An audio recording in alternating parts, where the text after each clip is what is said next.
السلام علیکم ورحمۃ اللہ وبرکاتہ۔ ناظرین، آپ دیکھ رہے ہیں میرا یوٹیوب چینل اور میں ہوں اسداللہ ابراہیم۔ آج کی اس ویڈیو میں آپ کے لیے ایک چھوٹا سا پیغام لے کر آیا ہوں۔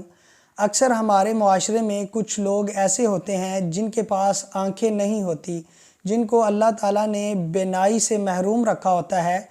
ان کے متعلق ایک حدیث ہے، یہ حدیث جامعہ ترمذی میں موجود ہے کہ رسول اللہ صلی اللہ علیہ وسلم نے ارشاد فرمایا کہ اللہ تعالیٰ فرماتا ہے کہ اگر کسی شخص کو میں نے آنکھوں سے محروم رکھا ہے، اگر کسی شخص کی پیاری آنکھیں میں نے اس سے چھین لی ہیں تو اس پر وہ صبر کرتا ہے اور مجھ سے اجر کی امید رکھتا ہے تو اس کا ٹھکانہ جنت کے سوا کچھ نہیں۔